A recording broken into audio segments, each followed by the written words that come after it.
J.Edgar Hoover, Part 3, Scene 11, Take 37. Action! Welcome, ladies and gentlemen, to the History and Mystery channel. I'm your host, Chronicler, and I want you to like and subscribe. Now that you've done that, I want to delve into Part 3 of our story. World War II had just been won by the Allied powers, and it was time to celebrate. At least, that's what most people would do. But Hoover, he wouldn't. He had no time to waste on such things. His personal ambitions and his vision for the future of the FBI wouldn't let him. And in the next 4 chapters, you will find out why. Hoover versus Truman, Judith Coplon, Hoover and the Manhattan Project, and the last one, Hoover, McCarthy, and Eisenhower. So let's start with number 1. World War II ended, and while everybody was celebrating, Hoover was preparing his agents for the war to come. But this would be a different war, a Cold War of espionage, infiltration, and proxy wars between the Americans and the Soviets. Because of this rising threat of Soviet spies, Hoover wanted to expand his powers by taking out the OSS. If he could do that, it would mean that his FBI would yet again take the lead in the intelligence community. It would also mean that the FBI would become the only true contester for taking on foreign espionage, which was something that Hoover would love to add to his deck of cards. There was only one problem. President Roosevelt, the president that gave him so much power, had died, and Harry S. Truman took over. When a new president took office, he underestimated the extent of Hoover's power. But this all changed once he got his first briefing. Because after the briefing, President Truman became worried and even afraid of Hoover's reach. Hoover didn't know what President Truman knew about him, so naturally he tried to influence him by sending a message to him. In this message, Hoover would write, "If there's anything that you need from the FBI, you only have to ask." Once President Truman received this message, he would respond to it by letting Hoover know that he would not let him run unchecked. To be precise, President Truman would tell Hoover that if he needed the help of the FBI, he would ask for it through his Attorney General. President Truman would even write in his diary that "We want no Gestapo or secret police. The FBI is standing in that direction." To get some grip on Hoover's power, he appointed an oil lobbyist named Tom Clark as his Attorney General. There was only one problem. Tom and Hoover became great friends, and Tom even told Hoover that he would actually oversee the FBI, which basically meant that Hoover was a top dog again. Every request Hoover made, Tom signed without reading, which gave Hoover so much confidence that he even wrote a letter to the president pretending to be Tom Clark. This letter would ask the president to give all the wartime wiretapping authorizations that were given to the FBI by FDR back. Truman accepted and renewed the taps, which of course made our wiretapping addict very happy. To add a second victory to Hoover's list, President Truman disbanded the OSS in September 1945, making Hoover's FBI again the one and only top agency in the States, and only competitor for foreign espionage. There was only one thing that Hoover forgot, and that was that President Truman didn't want Hoover to have even more power than he already had. And that's why President Truman decided to create the Central Intelligence Agency, aka the CIA, and Hoover would not be in charge of it.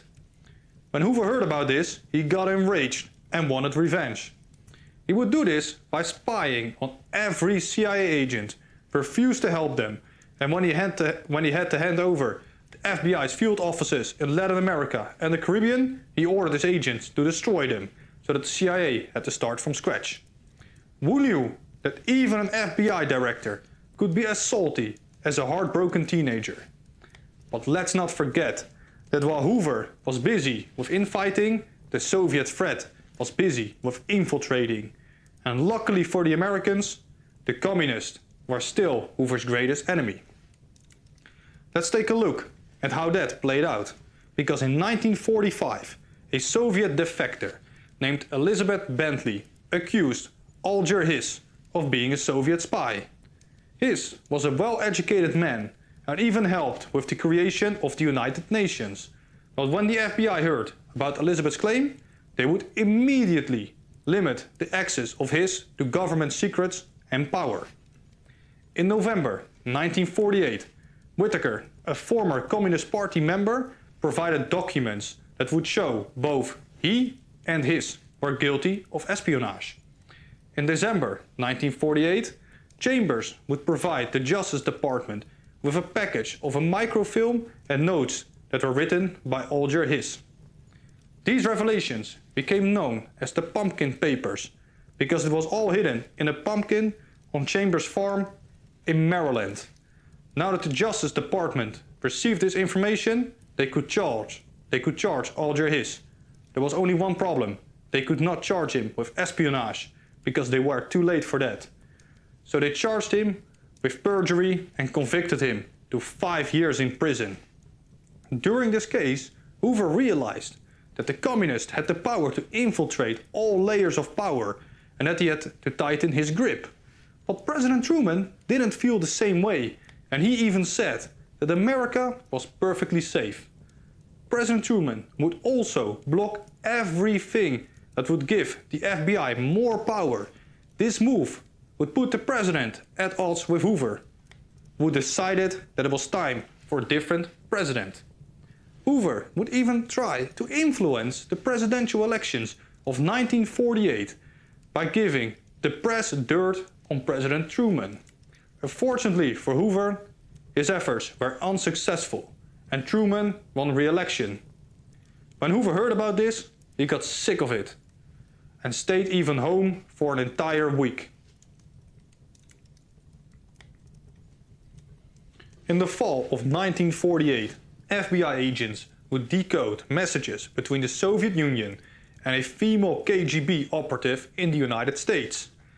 After decoding some more messages, the FBI found out that it was a woman that was working for the DOJ office in New York City and would have recently transferred to Washington, D.C. Thanks to the recent transfer, it was easy for the FBI to narrow down their suspects to one person, a 28-year-old woman named Judith Coplon. The department Judith Coplon was stationed on would make her an even bigger security threat, because she was stationed at the department that was responsible for the registration of foreign agents, which gave her the power to tell the Soviets about all the American agents that were working outside of the US. At first, they instantly wanted to fire her, but Hoover came up with a better plan. He decided to keep her under surveillance so that they could use her as bait to not only catch her, but also her accomplices. After getting briefed on the plan, the FBI would follow her every move and every day until they would find something, which they did in January 1949, when agents followed her towards Manhattan's Washington Heights, where she would meet up with a potential Soviet spy. There was only one problem that the agents faced. How can we prove that she was a spy and that she was meeting with another spy? After 2 months passed by in which not much happened, Hoover decided to speed things up by feeding Judith false information that she would surely give to her Soviet handler. Hoover's plan would come to a success when Judith planned a meeting with her Soviet handler on March the 4th, 1949. When they met up, the FBI moved in and arrested them both. The agents found the fake information that they were feeding to Judith. For example, they found a fake memo that was written by Hoover himself, but they also found 28 real FBI documents that they had now prevented from falling into Soviet hands. At first, this would sound like a major victory for Hoover, but during Judith's trial, it would turn into a nightmare. The turning point came when Judith's lawyers found out that one of the so-called informants wasn't actually an informant, but an illegal wiretap. During the court hearings, the prosecution eventually admitted that Judith's house was filled with illegal wiretaps and that they were still active, which meant that the FBI could listen in on meetings between Judith and her lawyers, which is a clear breach of attorney/client privacy. And at the end of the day, she still broke the law and got convicted in March. Hoover thought that he had dodged a bullet, but later that year in December, the court overturned the verdict because the FBI agents lied on their oath about the bugging and that she got arrested without a warrant. Even though there was still enough evidence to start another trial against her, it never happened because of political reasons and the unlawful way the evidence was gathered. This whole fiasco became an embarrassment on Hoover's career, and in 1967, Judith's case got completely dropped. In the summer of 1949, Hoover learned that the Soviet spy had infiltrated the Manhattan Project during the war and leaked its content to the Soviet Union. Hoover didn't waste a second and immediately ordered his agents to start an investigation. Quickly after ordering it, the first tips came flying in, and on February the 2nd in 1950, Emil Julius Claus Fox, a German-born scientist, got arrested by the British authorities. Emil would admit that he spied for the Soviets, but he didn't know the true identity of his American contact. But with the information Emil provided to the FBI succeeded in identifying his American contact as Harry Gold, a chemist from Philadelphia. Luckily for the FBI, Harry Gold also didn't mind spilling the beans on his associates. I guess true socialists really share everything. Gold's story would lead the FBI straight towards the identification of David Greenglass, an American army man and Soviet agent who had been stationed at Los Alamos, New Mexico from 1944 to 1945. He would also learn from Gold that they all worked under the lead of the Soviet principal named John, who got later identified as Anatoly Yakovlev, a former Soviet vice consul in New York City, who had already left the States in 1946, making him untouchable. But who wasn't untouchable was David Greenglass and his wife Ruth, who would confess that they performed acts of espionage under the instructions of Julius and Ethel Rosenberg. On July the 17th, 1950, Julius Rosenberg was arrested, and on August the 11th, 1950, Ethel Rosenberg was arrested. They both got arrested under suspicion of espionage. During the hearings, Ethel would confess that there was another conspirator named Morton Sobel, who used to be a classmate of her. Sobel tried to do the smart thing by fleeing with his family to Mexico after seeing his friends getting arrested. Once they arrived in Mexico, they tried to figure out a way to reach Europe without a passport. Once they realized it wasn't that easy with such a big ocean between them, they abandoned their plan and returned to Mexico City, only to get arrested by Mexican secret police who would throw them back over the US border so that the US could arrest them. At least that's a story that Sobel claims to be true. If we were to believe the US government, it went a little bit different.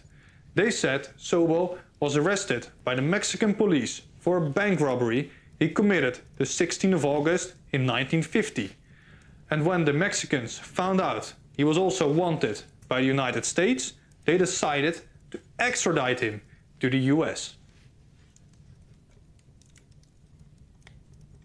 J.Edgar Hoover and the OG conspiracy theorist called Joseph McCarthy knew each other since 1947, but their friendship wouldn't really flourish until the 1950s.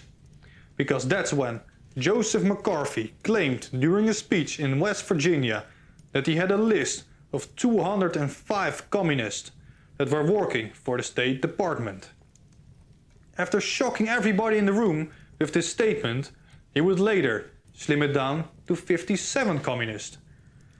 Either way, his words made headlines, became famous and caused a lot of hysteria.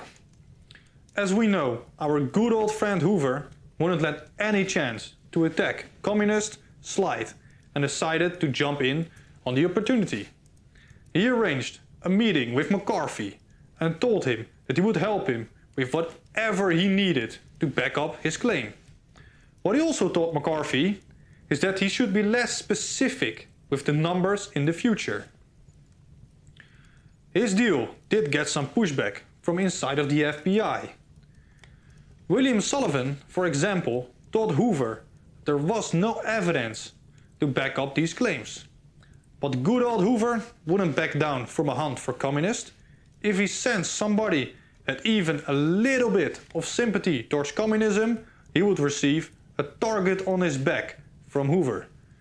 In the beginning, not much happened in Congress, but all that would change when Dwight D. Eisenhower became president and Richard Nixon vice president in 1953.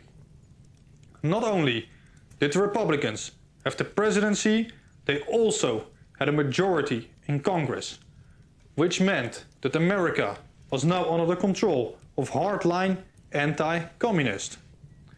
Or better said, Hoover finally received some new bodies for his crusade against the Red Menace.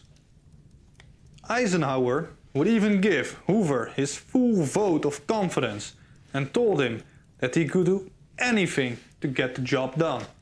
To solidify this statement, Eisenhower would sign Executive Order 10-450 in 1953. This order gave Hoover the power to dig into the lives of federal employees. Everybody that could be a potential enemy for the US had to be dealt with. This specifically meant that drunks, communists, and people associated with the LGBTQ community became a target. And if you thought that was already bad, then take a seat, because Joseph McCarthy became the chairman of the Senate's Permanent Investigations Subcommittee, which now gave him the power to also launch investigations against federal employees. Thanks to this, McCarthy became the orchestrator of the new Red Scare. After receiving all these new powers, McCarthy would take advantage of them all by getting 2,000 federal employees fired by simply accusing them of being communist sympathizers. I guess the land of the free wasn't as free as they claimed it to be. McCarthy and Hoover had a real power-hungry bromance, and nothing could break that. Hoover made sure that he would find some dirt and McCarthy would use it to destroy that person's career. I mean, what could go wrong if you're living the dream? Well, getting a little bit too much drunk on power could destroy that entire dream. And exactly this would happen when McCarthy decided it was a good idea to attack the pride and joy of a World War II hero that became a president. I'm of course talking about the army. Hoover would warn McCarthy against launching a campaign against the army because he knew that the president wouldn't appreciate that. McCarthy told Hoover he was going to do it either way, and if he was not going to help him, then the CIA will. After hearing this, Hoover would respond by closing every pipeline of information between him and McCarthy. Even though McCarthy lost Hoover's support, he still wouldn't stop with his attacks on the army. After McCarthy started his attack, some PR mastermind thought it was a good idea to broadcast McCarthy's hearings of army personnel on national television, which basically turned the hearings into a PR disaster for McCarthy, because now everybody could see how big of a bully he actually was. Now that McCarthy's political coffin was being built, Army lawyer Joe Wells decided to put the last nails in it when he delivered this famous line on June the 9th, 1954. "Have you no sense of decency, sir? At long last, have you no sense of decency left?" Later that year, in December, the Senate voted to censor Joseph McCarthy. The press wouldn't talk to him anymore, and his old friend Hoover stopped answering his calls. A couple years later, in 1957, McCarthy would die of liver failure after years of heavy drinking.